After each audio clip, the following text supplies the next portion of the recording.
L'histoire nous enseigne que les nations ne se relèvent pas dans l'isolement, mais dans l'union des forces, dans l'engagement résolu à bâtir un avenir commun. Haïti, cette terre qui a offert au monde un symbole de liberté inébranlable et qui a aidé plusieurs nations à se libérer du joug du colonialisme barbare, ne cherche pas la charité, mais la justice, le respect de sa dignité et de son droit à une existence digne et prospère. Les défis auxquels nous sommes confrontés aujourd'hui sont certes immenses, mais ils ne sont pas insurmontables. Il exige de nous tous une vision partagée, un sens profond de notre humanité commune et la détermination à transformer les crises en occasion de renouveau. Chaque nation, grande ou petite, riche ou vulnérable, porte une part de l'avenir collectif entre ses mains. C'est dans cette interdépendance que réside la force véritable du multilatéralisme.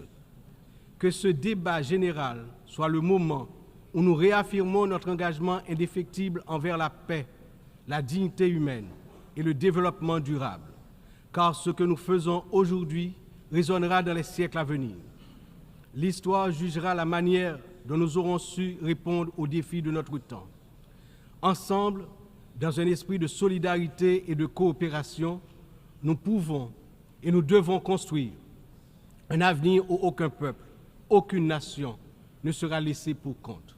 Vive Haïti, vive la coopération internationale. Demain, un autre pays, demain, un autre monde. Je vous remercie pour votre attention. Un discours de ce genre, ce n'est pas l'œuvre de monde qui a le deal. Il contribue un peu là-dedans parce que, particulièrement pour moi-même, le m'a dit un discours, m'a dit quelque chose qui sortit en dedans. Mais m'a profité là pour me féliciter le travail de mission d'Haïti auprès des Nations Unies qui travaille chaque jour sur dossier dans les États-Unis, dans le cadre de commission qui prépare premier GER.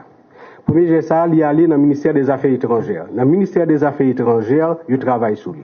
Ensuite, il voyait dans le cabinet particulier président Edgar Leblanc-Fils qui travaille sur lui. Ensuite, moi-même avec des conseillers plus proches, nous retravaillons sur lui jusqu'à ce que le lycée produit PAM.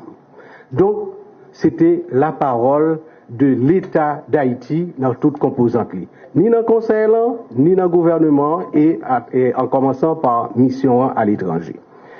Sous deuxième question, effectivement, pas gagner un conseiller qui l'a, parce que pour conseiller, moi c'est le représentant en tant que président du conseil présidentiel de transition.